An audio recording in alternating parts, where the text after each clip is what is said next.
Magathea Builder Worlds. This is part 3 of a Burrows and Badgers reduced batch build. Reduced because I was building like 3 separate models, and I was going to see if I could do it all in kind of like one kit, but actually it turned out to be a little bit more complicated than I thought it was going to be.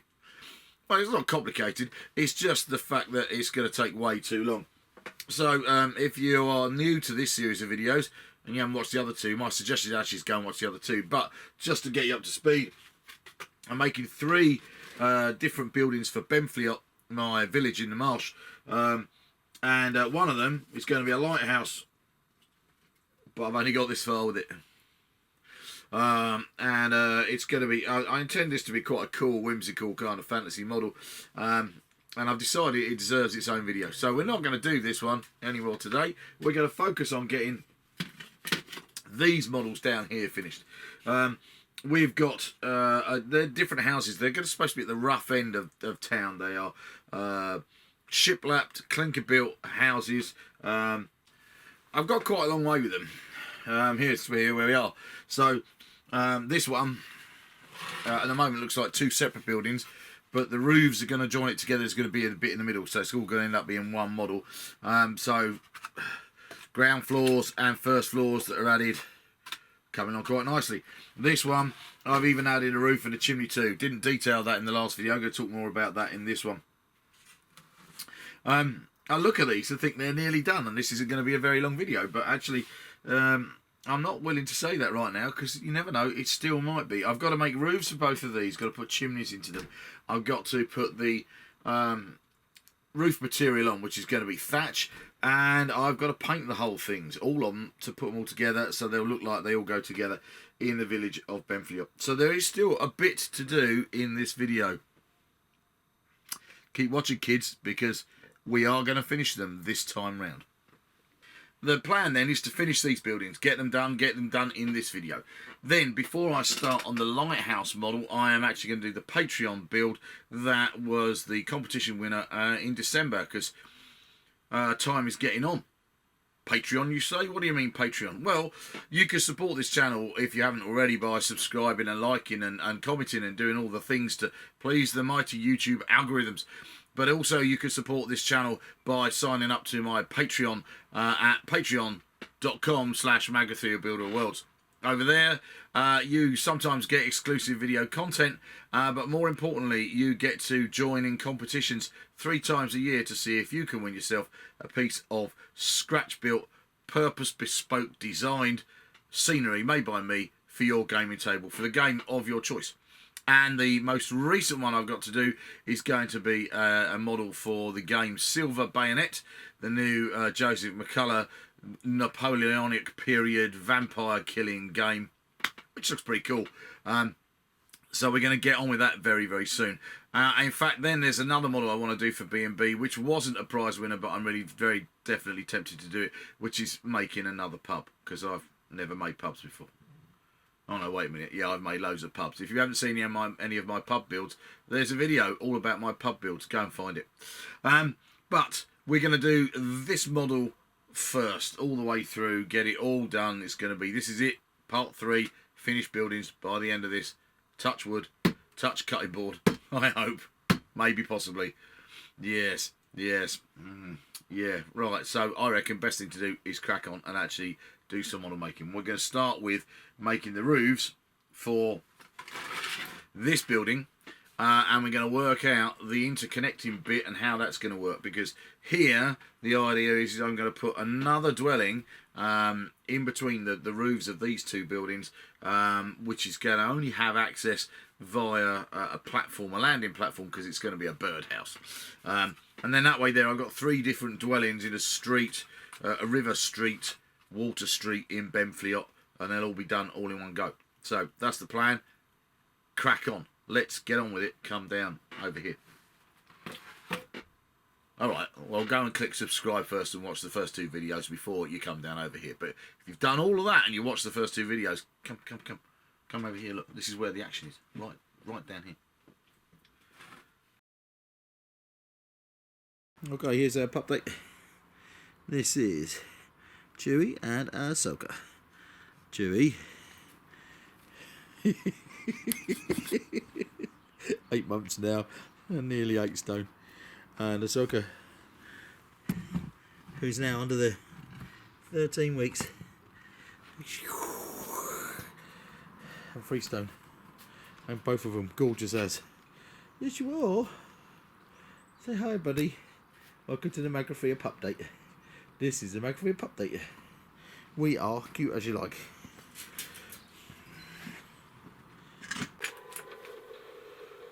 Okay, so let's get on with this because it's been taking too long. We're going to do roofs for these 2 buildings so we can work out this central piece.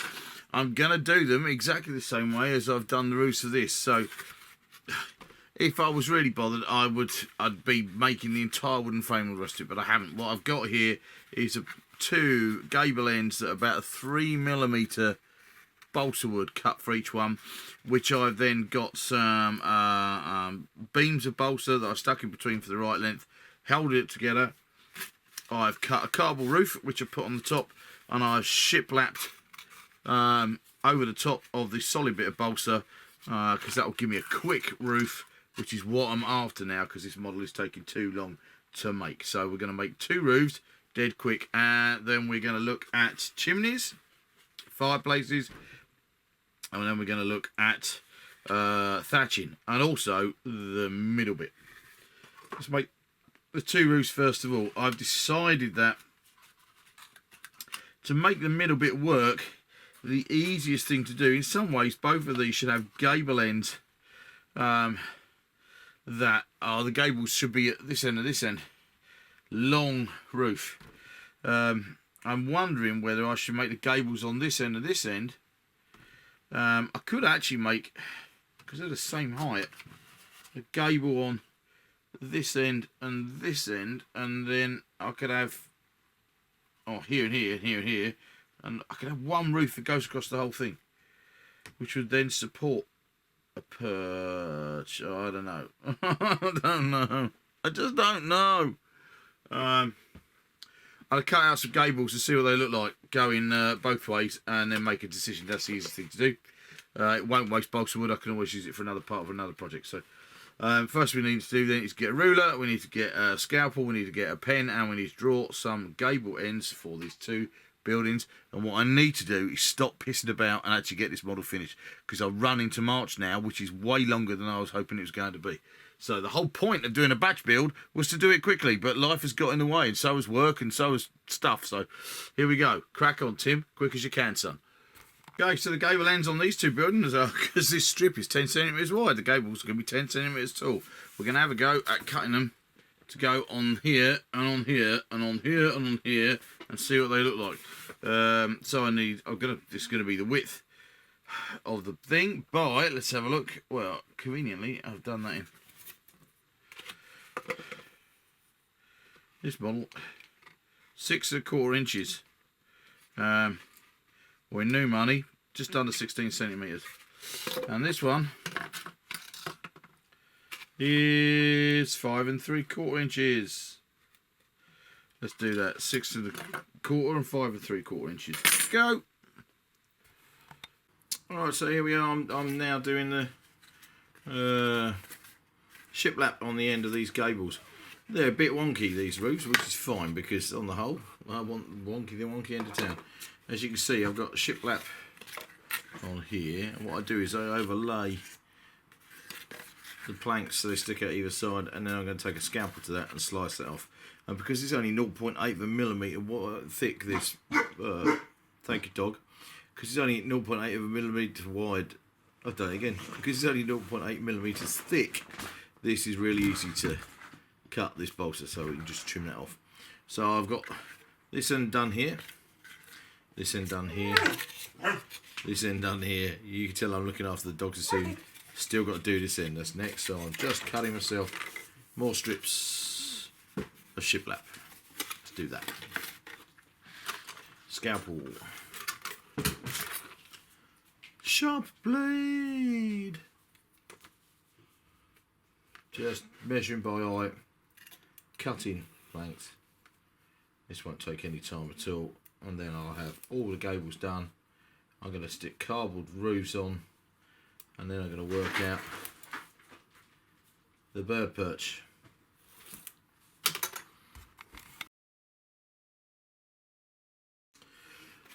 Right, that's gable ends done. Well, I've got to cut a bit off there, but that's that done. I now need to put cardboard roofs on so I can get on with the thatching. So we need a bit of thick cardboard. Here, check it out. Yes, you're seeing this right. I did get a DeLorean for my birthday. Back to the future, baby. Back to the future.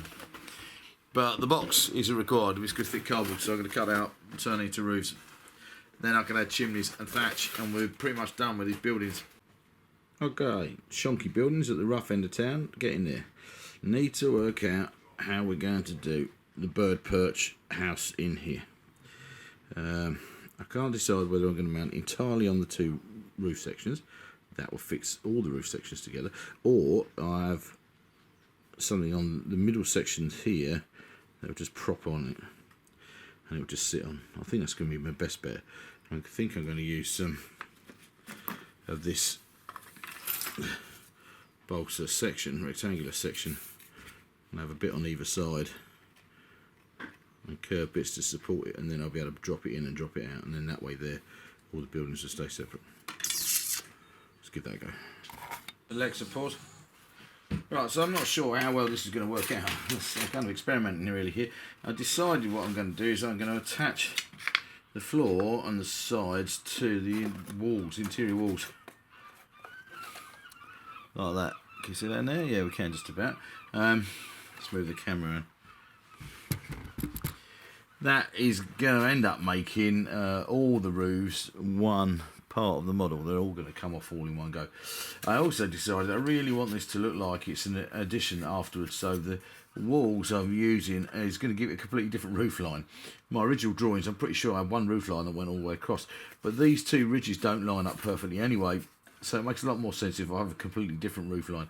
And I think I'll have one removable bit of roof that I can get inside it, so that's kind of like going to sit there like that. I want it to look like a rickety affair. I've got the planks running carved into the walls vertically rather than shiplap like the other building, so it looks like it's been put in afterwards, which will also look quite neat as well. So that's kind of like what I'm going for at the minute, and I'm going to have a perch or two sticking out underneath for birds to land on. I just think it'll be an interesting addition to the village and an interesting addition to my B&B collection, because it's kind of like catering specifically for birds rather than other kind of species. So yes, that's what we're going to do. I want this to look a bit shonky and rough around the edges of these buildings. I want them to be at the rough end of town, so I might even get to the point where I take a wire brush and start weathering the front and the shiplap and bits and pieces so that it all looks a bit dilapidated. Otherwise, I'm in danger of it all ending up a bit too neat and posh. Right, so let's try that out, and then we can do chimneys. So because I want this to look a bit shonky, I'm also doing this by not using rulers for this. I'm just measuring roughly. So I'm offering up the floor section is going to be that kind of wide, so I'm going to cut out the back wall's going there, so I've just measured roughly what the back wall needs to be, and I'm going to cut that out. It's going to be about 2 inches high. It's about the height of this bit here. Well, it's got to be the height of that bit there. So I'm just using the model as a guide. So I can cut it, and it's going to look a bit there, which is fine. And then I'm going to need double that, like that, because that's going to be the front section. And if the lines, if it's not particularly straight, then I'll live with that. It will be in a minute, because I'm going to cut it with a knife, and the knife cut will be pretty straight. But I want it to look a bit dilapidated, and I'm not sure how to achieve that, so I suppose some ways you could start off by making it nice and straight and then knackering it. That would probably be easier than actually trying to make it look weathered from the get-go. But here we go. Straight there, straight cut across there. Certainly going to use a biro with no ruler just to draw upright flanking into this. I'm making this bit quite quickly as well, so I'm just using what looks like 3mm balsa. I'm not building a frame for this or anything else. sometimes my problem with some of my models is the fact that they are probably far more complicated than they need to be, considering the amount of gameplay or game time they're going to get used. I reckon on the whole I could save myself a lot of effort in many ways. So unless I have a specific scenario where there's a thing hidden up in this building, I don't even expect this kind of like bird loft to ever get used. You know, you don't know. But that's the kind of thing. Now, I'll fancy a window in the back. So again, I'm just going to kind of draw that in. We're just going to kind of cut that out quick. If I'd done the whole building like this, I would have already speeded up the process. But then they might not have stuck together. So, and then the other thing is, of course, is the fact that I need the planks on both sides, really. So I'm going to draw planks on the back. But I don't care if they're not the same front and back, because you're never going to look at the front and back all at the same time. So there's a window going in the back.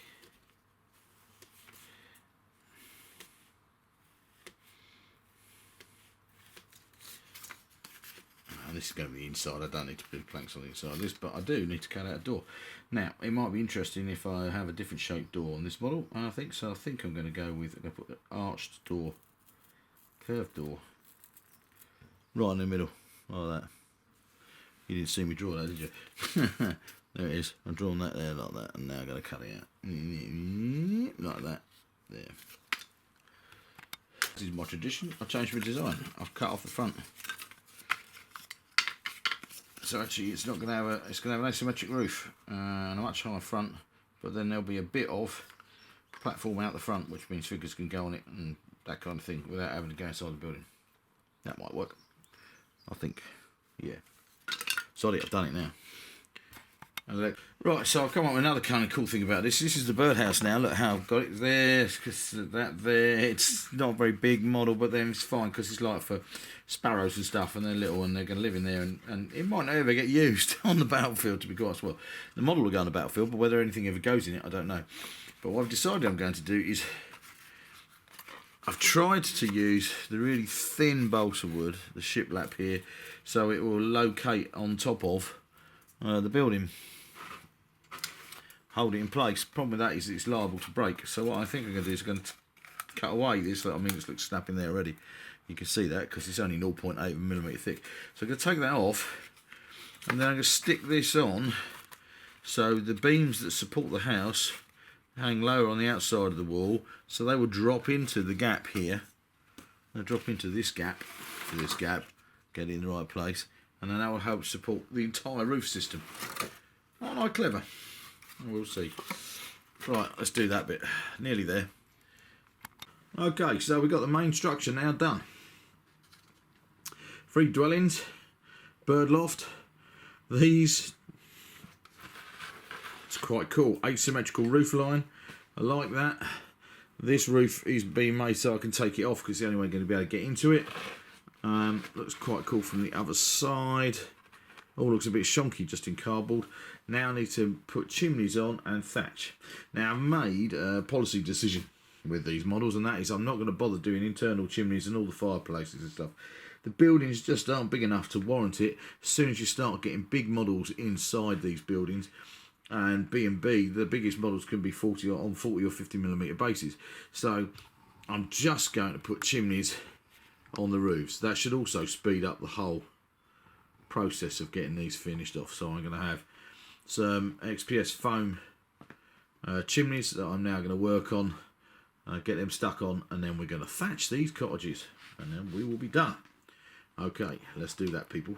So this is really simple. I've got 25mm thick XPS foam here, and I'm going to cut one chimney stack out of it. What I'm going to do first of all is I'm going to texture it as best I can. Take a load of tinfoil,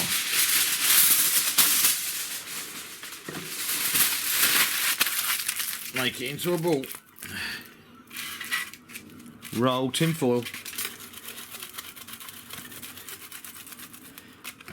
up the foam. It's basically going to end up with about an inch thick column. I'll turn it over this side, do the same on the other side. This helps compress the foam and it's going to give it texture too. All the chimneys are going to be roughly the same. They're going to be about 1 inch thick. We'll need to cut it off.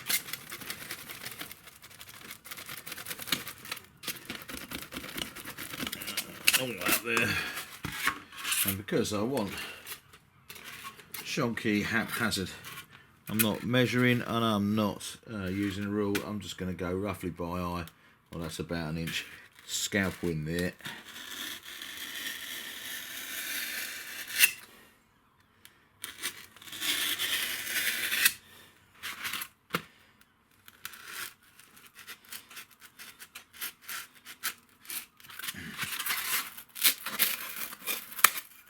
Okay, that should probably do me 3 chimney stacks now, because I'm only doing the chimney coming out of the roof.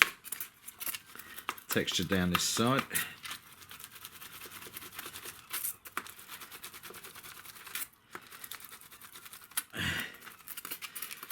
Go up and down the corners and take all the cut corners off.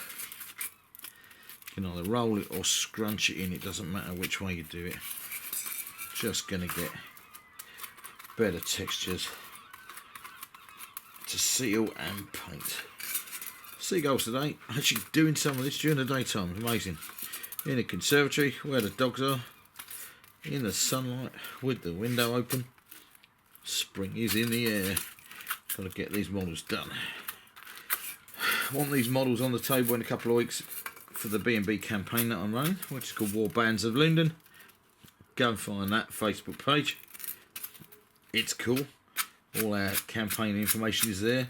All the games have been played on my tables with my scenery, which is pretty neat. Right, that's my column texture. Now, this would be enough to make one chimney straight up in each model, but it's just not necessarily. It's just going to get in the way. So I'm literally going to cut this into kind of like 3. Going to be tall enough to get up and stick through the thatch, and then we're going to draw bricks on them. Won't bother showing you that. Here we go. So there's the first chimney, and all I'm going to do is I'm going to offer it up to the roof. I'm going to have a slightly taller one, so I'll offer them up to the roof to get the angles right to cut on and stick on after I've drawn on the stonework. And this one is going to be on a birdhouse, so it's going to be smaller and thinner. Okay? Just a bit of variation on the model itself.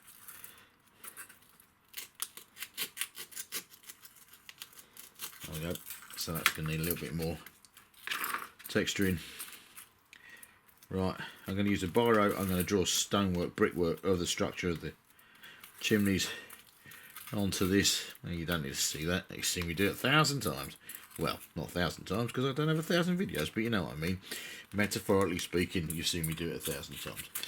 Right, come back when you see them stuck on the roof. Oh, there we go. Our roofs are now on cardboard roofs. The bird house is in place in the middle, and we have chimneys aplenty sticking on the back of the buildings. Now all I have to do is thatch them. I need to get the other house, and we need to get the teddy bear fur out because we need to apply thatch to all of these. This roof is separate so you can get models inside. These roofs are just roofs, and I haven't detailed the lofts in these buildings because, again, I just don't think at the rough end of town they're going to get that much need. If I find that I need to put lofts properly with floorboards and things in here, I'll go back and retrofit them, but I really, really don't think that's going to happen. But actually, I was getting a bit bothered about how long this was taking, but this has turned out to be quite a cool model. That's going to look really nice on the table. Right, and so here we are with our 2 builds at this stage. Now we've got to put the thatch on, and to do that we are going to use teddy bear fur. I've got loads of this in a box under my desk, so I'm going to use this stuff. I'm going to cut round rectangles of it, and I'm going to lay it on. I'm going to stick it on with all-purpose adhesive, and when it's stuck on solid, then we're going to coat it in Mod Podge and comb the fur in the direction we want the thatch. It's not 100% authentic looking thatch, but it's really very effective, so that'll do the job great. We'll be able to mould it and get it to work around the chimneys. That'll look pretty cool. And then we are forced to wait for some time, anything up to 24 hours or so, for the glue on the Mod Podge to all dry off, so we can actually paint. So the last stage pretty much then is to thatch. Let's do that and give it a go. I need a pair of scissors to cut my teddy bear fur. Okay, so we have building with red furry roof and building with red furry roof. You have to make sure that you get the fur line in the right direction, so it's going to fold down to be thatch. And we've started to Mod Podge it using a mix of Mod Podge, watered down, and black acrylic paint, so it's going to help with the undercoat as well. I'm also going to use that mix to seal the chimneys, and we're really nearly ready to paint these big beggars, which is great. This needs a bit of work to make the thatch all lie properly, especially where I've put extra bits over the top to seal the ridges. See how we go. See what this looks like in a little while. Right then, both models back in the workshop, back on the workbench, and here we have all the roofs done. I think there's going to have to be some surreptitious trimming of some thatch afterwards, but for the moment we are mostly undercoated, mostly sealed. The chimneys are done, and what I need to do now is leave this all to dry. I'm just using this pencil to drag down some of the thatch and make sure it's pointing in the direction I want it to go. What I need to do now is leave this all to dry. Then when it's all dried, I can undercoat, prime the rest of the buildings, and yeah, get these damn things painted. We're very, very nearly finished. As soon as the roofs are dry, prime, paint, job done. Can't wait to get these on the table, to get them to see what they look like with the rest of the Beamfleot collection, which is getting pretty big now. Okay, finished. I finished it. They're finished. They are finished. Woo! Yeah! About flipping time. I know that's what you're thinking, isn't it? Yeah. And you'll be right. I haven't shown you the painting process because, well, frankly, I just wanted to get the painting done.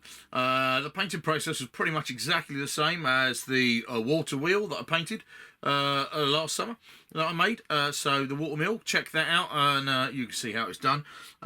These are pretty much done the same way.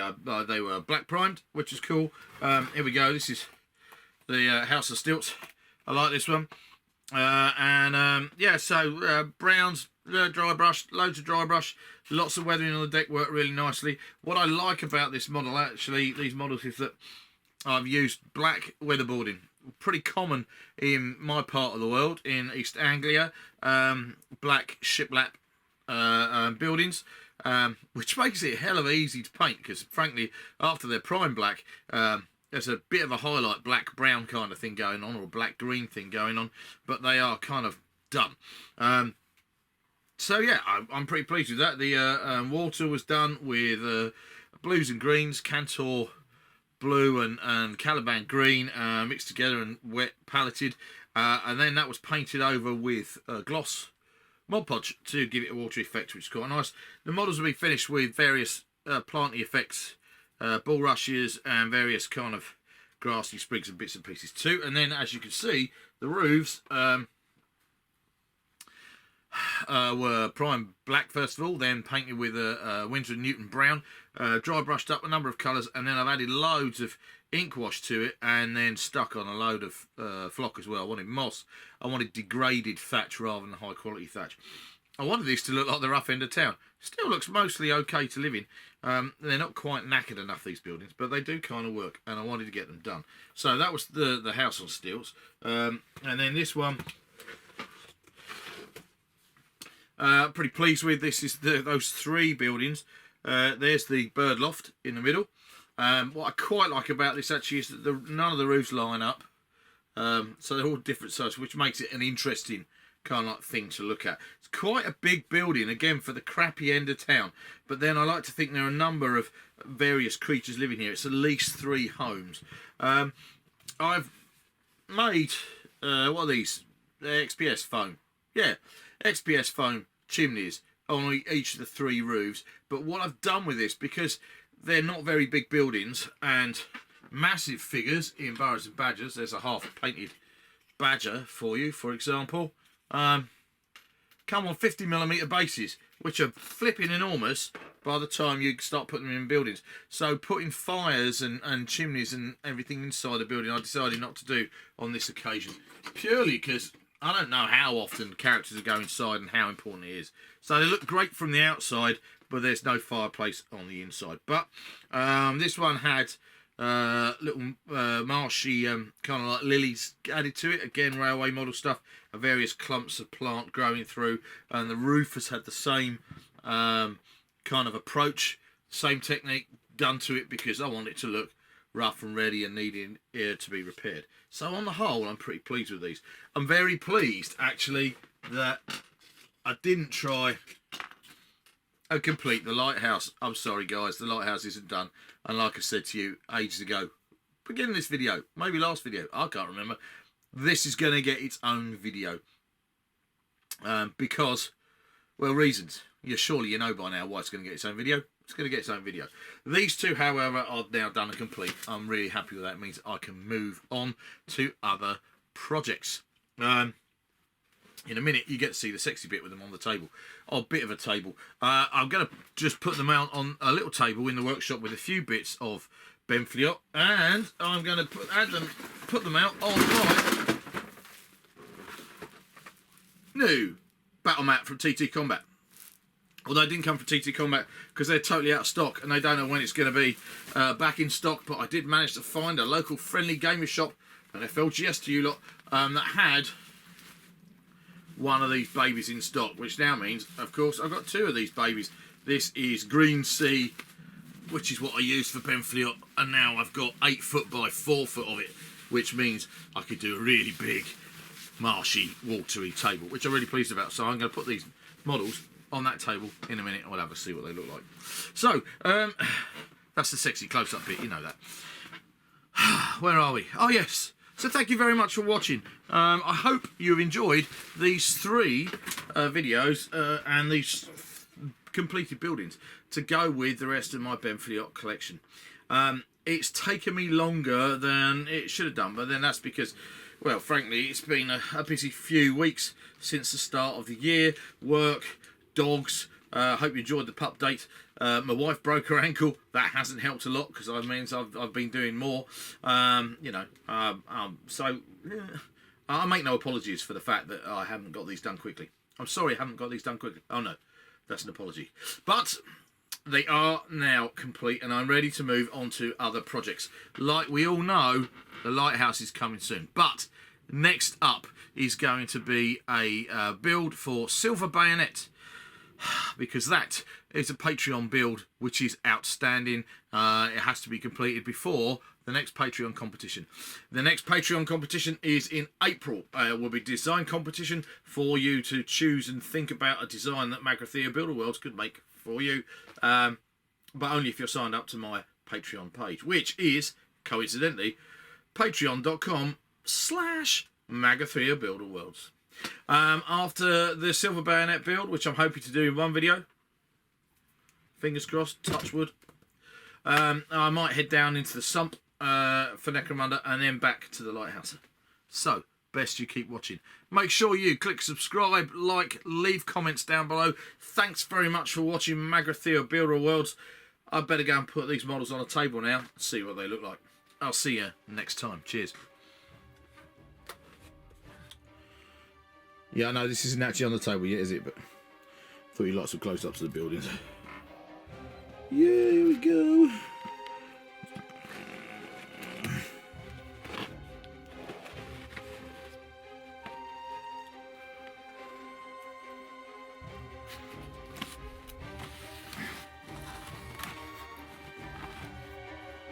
Could have got Lazy Susan out for this, couldn't I, frankly? I don't even know where it is. Okay, now let's go put them on the table.